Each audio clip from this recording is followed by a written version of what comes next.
দেশের স্বার্থ বিসর্জন দিয়ে শুল্ক ইস্যুতে যুক্তরাষ্ট্রের সঙ্গে বাণিজ্যিক চুক্তি করা হবে না বলে জানিয়েছেন বাণিজ্য উপদেষ্টা শেখ বশিরউদ্দিন। সকালে সচিবালয়ে সাংবাদিকদের প্রশ্নের জবাবে একথা জানান তিনি। উপদেষ্টা বলেন, যুক্তরাষ্ট্রের বাজারে বাংলাদেশি পণ্যের শুল্ক কমানোর বিষয়ে সরকার আশাবাদী। এরই মধ্যে যুক্তরাষ্ট্রের বাণিজ্যমন্ত্রীকে চিঠি দেওয়া হয়েছে। আমন্ত্রণ পেলেই দেশটিতে যাবে বাংলাদেশের প্রতিনিধিরা। 1 আগস্টের মধ্যে আমন্ত্রণ না পেলেও পরবর্তীতে এ নিয়ে আলোচনার সুযোগ থাকবে বলেও জানান উপদেষ্টা। তিনি বলেন, এ নিয়ে শুক্রবার যুক্তরাষ্ট্রের সাথে অনলাইন বৈঠকের কথা রয়েছে। সেই বৈঠকে অনেক কিছুই স্পষ্ট হবে। তবে শুল্ক কমানোর আলোচনায় লবিস্ট নিয়োগ করা হবে না বলেও জানান উপদেষ্টা শেখ বশির।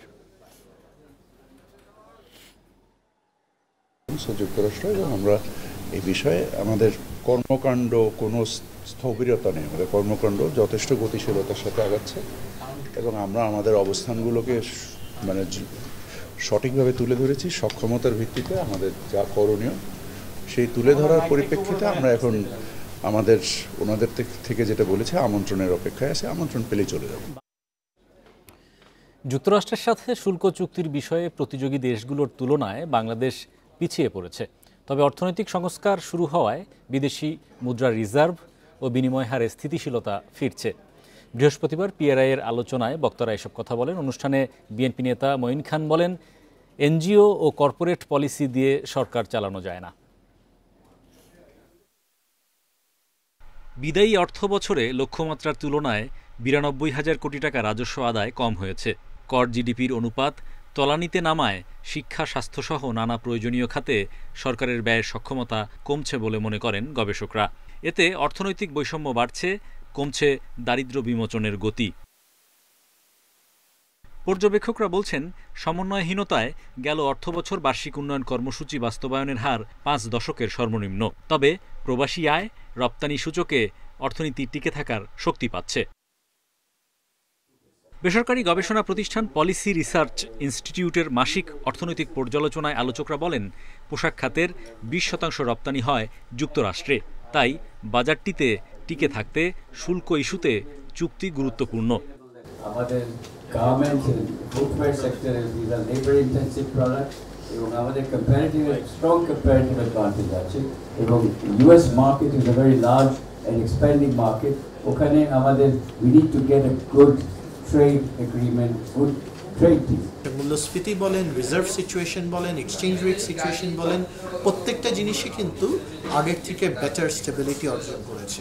অর্থাৎ আপনি যদি পেইনফুল রিফর্মগুলো করেন বা সংস্কারগুলো করেন, তার একটা পজিটিভ ডিভিডেন্ড পাওয়া যায়। তো এই ধারণাটা ধরে রাখতে হবে। আলোচনায় বিএনপি নেতা মঈন খান বলেন, এনবিআর কর্মকর্তাদের বিরুদ্ধে ঘুষের অভিযোগ শোনা যায়।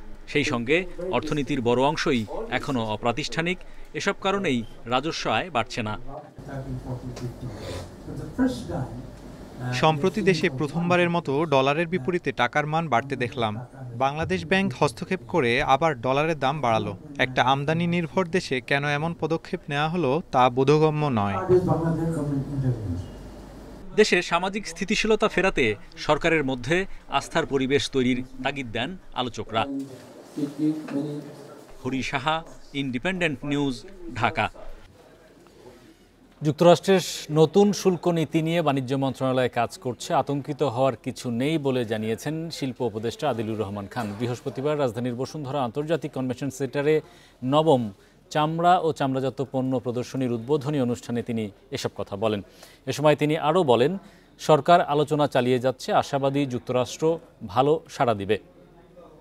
দেশে প্রতি বছর 27 কোটি বর্গফুট চামড়া উৎপাদন হয়। এই সম্পদকে কাজে লাগিয়ে রপ্তানি বাড়াতে সরকার চেষ্টা করছে বলে জানান তিনি। বিশেষ করে নতুন বাজার সৃষ্টির ওপর জোর দেয়া হচ্ছে।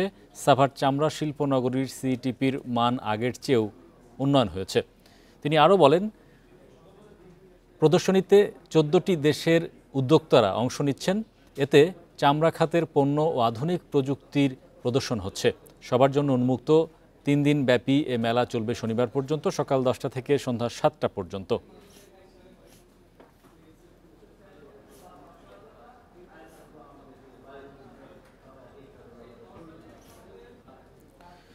রপ্তানি পণ্যের কন্টেইনার হ্যান্ডলিং চার্জ 30 থেকে 81% পর্যন্ত বাড়াচ্ছে কন্টেইনার ডিপোগুলো।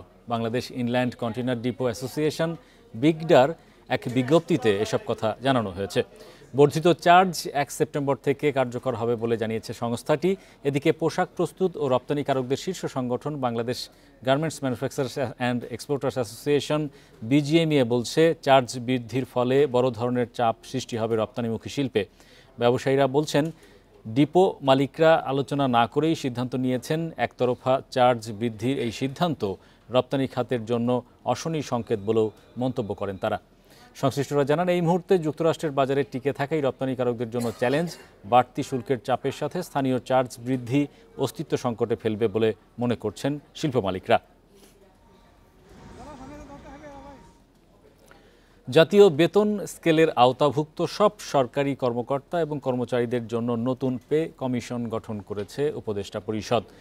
সকালে উপদেষ্টা পরিষদের বৈঠকে এমন সিদ্ধান্ত হয়। প্রধান উপদেষ্টা অধ্যাপক মোহাম্মদ ইউনূসের নেতৃত্বে গঠিত কমিশনের চেয়ারম্যান করা হয়েছে সাবেক অর্থ সচিব জাকির আহমেদ খানকে।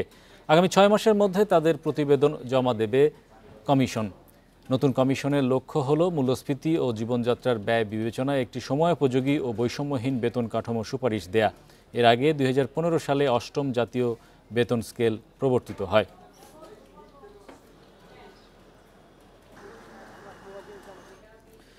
আগামী সপ্তাহে আবারও সংকোচনমূলক মুদ্রানীতি ঘোষণা করতে যাচ্ছে বাংলাদেশ ব্যাংক। অর্থবছরের প্রথম মুদ্রানীতিতে বড় ধরনের কোনো পরিবর্তনই আসছে না। নীতি সুদ হারও অপরিবর্তিত থাকছে, বাড়ছে না বেসরকারি খাতে ঋণ প্রবাহ। কর্মকর্তারা জানান, মূল্যস্ফীতি নিয়ন্ত্রণে এমন পথে হাঁটছে তারা, তবে এতে দীর্ঘমেয়াদে বিনিয়োগ বাধাগ্রস্ত হওয়ার আশঙ্কা দেখছেন বিশ্লেষকরা। চলতি অর্থবছরের প্রথম ৬ মাসে কী পরিমাণ অর্থ বাজারে সরবরাহ করা হবে তা মুদ্রানীতির মাধ্যমে ঠিক করবে বাংলাদেশ ব্যাংক। একদিকে মূল্যস্ফীতি নিয়ন্ত্রণ, অন্যদিকে বেসরকারি বিনিয়োগকে প্রাধান্য দিয়ে নতুন অর্থবছরের প্রথম ৬ মাসের কৌশল প্রণয়ন করেছে বাংলাদেশ ব্যাংক। তবে বড় ধরনের পরিবর্তন ছাড়া এবারও ঘোষণা করা হবে সংকোচনমূলক মুদ্রানীতি। সরকার পরিবর্তনের পর মূল্যস্ফীতির লাগাম টেনে ধরতে বাংলাদেশ ব্যাংক নীতি সুদ হার ৮.৫ থেকে ১০% করে, ফলে মূল্যস্ফীতি কমতে শুরু করে। তবে এখনও কাঙ্ক্ষিত মাত্রায় কমেনি মূল্যস্ফীতি। চড়া নীতি সুদ হারের কারণে বিনিয়োগে ভাটা পড়েছে। পলিসি রেটে আপাতত হাত দিবে না, কারণ আমরা দেখতে পাচ্ছি, প্রজেকশন করতে পারছি যে বিনিয়োগ পুরোদমে শুরু হতে এবছরটা লেগে যাবে। অতএব এবছরটা ভালোভাবে শেষ করে একটা স্থিতিশীল অবস্থা আছে, সেখানে গ্রোথ আশাব্যঞ্জক হবে না, কিন্তু কোনো ডাউনওয়ার্ড ট্রেন্ড, ইকোনমির কোনো ইন্ডিকেটরের মধ্যে কোনো ডাউনওয়ার্ড ট্রেন্ড আপনারা দেখতে পাবেন না। এরকম একটা স্থিতিশীল অবস্থায় নিয়ে যাব। সংকোচনমূলক মুদ্রানীতির কারণে শুধুমাত্র দীর্ঘমেয়াদী বিনিয়োগ ক্ষতিগ্রস্ত হয় না, একই সাথে প্রভাব পড়ে বেকারত্বে। তবে শুধুমাত্র মূল্যস্ফীতি নিয়ন্ত্রণে সংকোচনমূলক মুদ্রানীতি কাজে আসে না বলে জানান বিশ্লেষকরা। রাজস্ব আদায় ও বাজার তদারকি বাড়ানোর কথাও জানান তারা। সেন্ট্রাল ব্যাংক শুধুমাত্র কন্ট্রাকশন মাইটি পলিসি দিয়ে এটা কন্ট্রোলে আনতে পারবে না সেটা একেবারে বলি না, গ্রসলি বলি না, পারবে হয়তো বা, কিন্তু ডিজায়ার্ড পরিমাণে হবে না। তাহলে আর কি করতে হবে? সাথে সাথে আপনাকে করতে হবে যে আপনার এই সাপ্লাই চেইন ম্যানেজমেন্টটা আপনাকে শক্তিশালী করতে হবে। চলতি বছরে সার্বিক মূল্যস্ফীতি ৭ থেকে ৮% নামিয়ে আনতে পারলে নীতি সুদ হার পরিবর্তন হবে বলেও জানায় Bangladesh bank. Shafil Alam Sujan, independent news, Dhaka. এদিকে সকল স্তরের কর্মকর্তা কর্মচারীদের পোশাক সংক্রান্ত নির্দেশনা প্রত্যাহার করেছে বাংলাদেশ ব্যাংক। বৃহস্পতিবার সকালে এক বিজ্ঞপ্তিতে বিষয়টি জানায় বাংলাদেশ ব্যাংক। বিজ্ঞপ্তিতে জানানো হয়, ব্যাংকে কর্মরত সব স্তরের কর্মকর্তা কর্মচারীদের সামাজিক প্রেক্ষাপট বিবেচনায় অফিস সময়ে পেশাদার ও মার্জিত পোশাক পরিধানের পরামর্শ প্রদানের বিষয়ে স্ব বিভাগীয় সভায় আলোচনায় সিদ্ধান্ত গ্রহণ করা হয়। তবে এ বিষয়ে নীতিগত সিদ্ধান্ত গ্রহণ করা হয়নি। এ সংক্রান্ত কোনো সার্কুলারও জারি করা হয়নি বলে জানানো হয় বিজ্ঞপ্তিতে। অভ্যন্তরীণ বিষয়টি গণমাধ্যমে প্রচার হওয়ায় ক্ষোভ প্রকাশ করেছেন গভর্নর আহসান মনসুর। গভর্নরের নির্দেশনায় আগের সিদ্ধান্ত প্রত্যাহার করা হয়েছে বলে জানানো হয়।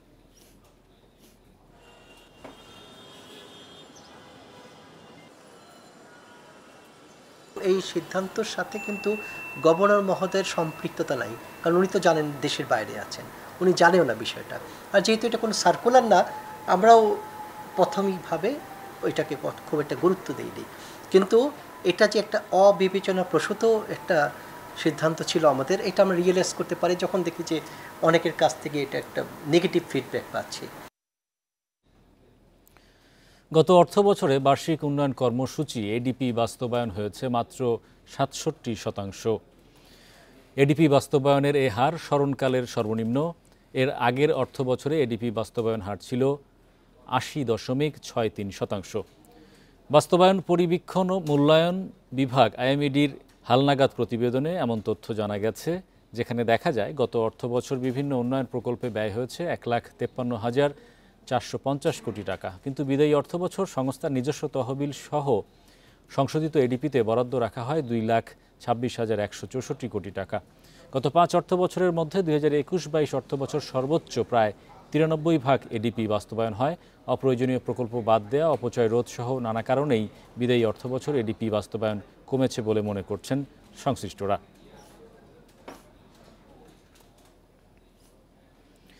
যুক্তরাষ্ট্রের ভার্জিনিয়ায় সাবেক প্রধানমন্ত্রী শেখ হাসিনার ছেলে সজীব ওয়াজেদ জয়ের ২টি বাড়ির সন্ধান পেয়েছে দুর্নীতি দমন কমিশন। ৫৩ কোটি টাকার বেশি মূল্যের বাড়ি দুটি ভার্জিনিয়ায় অবস্থিত, যা কেনা হয়েছিল ২০২৪ সালের ৬ জুলাই ও ২০১৪ সালের ৫ মে। দুদক সূত্রে জানা যায়, জয় তার বাংলাদেশের আয়কর নথিতে এসব বাড়ির তথ্য দেননি। বাড়ি দুটির সন্ধান পাওয়ার পর যাচাই বাছাই শেষে তা জব্দের উদ্যোগ নেওয়া হয়েছে। দুদকের অনুসন্ধান দল ঠিকানাসহ সুনির্দিষ্ট তথ্য কমিশনে দাখিল করার পর কমিশন থেকে অনুমোদন দেওয়া হয়েছে, যা আজই আদালতে দাখিল করা হতে পারে। আদালত আদেশ দেওয়ার পর আইনি প্রক্রিয়া অনুসরণ করে যুক্তরাষ্ট্রের আদালতে পৌঁছানো হবে, যার ভিত্তিতে যুক্তরাষ্ট্র সরকার বাড়ি দুটি জব্দ করতে পারে। কারিগরি ত্রুটির কারণে ঢাকাগামী বিমানের একটি ফ্লাইট মাঝপথ থেকে ফিরে গেছে চট্টগ্রাম বিমানবন্দরে। সকাল ৯টার দিকে বিমানটি ফিরে যায়। বিমান কর্তৃপক্ষ জানায়, দুবাই থেকে আসা বিমান বাংলাদেশ এয়ারলাইন্সের একটি ফ্লাইট সকাল ৭:১৭টার দিকে চট্টগ্রাম শাহ আমানত বিমানবন্দরে অবতরণ করে। এ সময় বিমানটিতে ২৮৭ জন যাত্রী ছিলেন। পরে যাত্রী নিয়ে সকাল ৮টা৩৭ দিকে বিমানটি ঢাকার উদ্দেশ্যে ছেড়ে যায়, কিন্তু মাঝপথে যান্ত্রিক ত্রুটি দেখা দিলে সকাল ৮টা৫৮ আবারও চট্টগ্রাম বিমানবন্দরে অবতরণ করে। তবে যাত্রী নিয়ে সকাল ১০টার দিকে অন্য একটি উড়োজাহাজ ঢাকার উদ্দেশ্যে রওনা হয়। সপ্তাহের শেষ কার্যদিবসে ইতিবাচক দেশের দুই শেয়ার বাজার। ডিএসসির প্রধান সূচক বেড়েছে ২৮.০৯ পয়েন্ট, লেনদেন হয়েছে ৯৫১ কোটি টাকার বেশি। শেয়ার দর কমেছে ৫২ ভাগ প্রতিষ্ঠানের। অন্যদিকে চট্টগ্রাম স্টক এক্সচেঞ্জের সার্বিক সূচক বেড়েছে ১০৮ পয়েন্টেরও বেশি। বৃহস্পতিবার দিনের শুরুতে কিছুটা নেতিবাচক ছিল ঢাকার শেয়ার বাজার। প্রথম ১০ মিনিটে প্রধান সূচক কমে ১২ পয়েন্ট, তবে বেলা বাড়ার সঙ্গে সঙ্গে শুরু সূচকের উত্থান পতন। দিন শেষে ডিএসই এক্স সূচক ২৮.০৯ পয়েন্ট বেড়ে অবস্থান করছে ৫,৩৯২ পয়েন্টে। সূচক বাড়লেও ডিএসইতে কমেছে লেনদেনের পরিমাণ। আগের দিনের চেয়ে লেনদেন কমেছে প্রায় ৩৪,৭৫,০০,০০০ টাকা। হাত বদল হয়েছে ৯৫১,৭৮,০০,০০০ টাকা। হাতবদলে অংশ নেওয়া ৩৯৮টি কোম্পানি ও মিউচুয়াল ফান্ডের মধ্যে দর বেড়েছে ১৬১ প্রতিষ্ঠানের শেয়ারের, কমেছে ১৭১টি এবং অপরিবর্তিত ৬৬টি প্রতিষ্ঠানের শেয়ার দর। সবচেয়ে বেশি লেনদেন হওয়া প্রতিষ্ঠানের তালিকায় প্রথম সিটি ব্যাংক, ব্র্যাক ব্যাংক দ্বিতীয়, তৃতীয় অবস্থানে ব্রিটিশ আমেরিকান টোবাকো। শতাংশের দিক থেকে দর বৃদ্ধির তালিকায় প্রথম পিপলস লিজিং ট্রাস্ট ইসলামী লাইফ ইন্স্যুরেন্স দ্বিতীয়, তৃতীয় অবস্থানে ব্যাংক এশিয়া। অন্যদিকে চট্টগ্রাম স্টক এক্সচেঞ্জ সার্বিক সূচক ১০৮.৪৮ পয়েন্ট বেড়ে অবস্থান করছে ১৫,০১৩ পয়েন্টে। লেনদেন ৫৬,১৮,০০,০০০ টাকার শেয়ার। Tarek Hossain, independent news, Dhaka. এবারে জানাবো বিশ্বের প্রধান মুদ্রার সাথে টাকার আজকের বিনিময় হার। অপরিবর্তিত আছে যুক্তরাষ্ট্রের ডলারের দর, বিনিময় হয়েছে ১২২ টাকা ৬০ পয়সায়। যুক্তরাজ্যের পাউন্ডের দর বেড়েছে, বিনিময় হয়েছে ১৭১ টাকা ৫২ পয়সায়। বেড়েছে ইউরোর দর, বিনিময় হয়েছে ১৪৮ টাকা ৭১ পয়সায়। ভারতীয় রুপির দর অপরিবর্তিত, বিনিময় হয়েছে ১ টাকা ৪৫ পয়সায়। এই ছিল আজকের অর্থনীতি সারাদিনে। আমন্ত্রণ আমাদের পরের আয়োজন।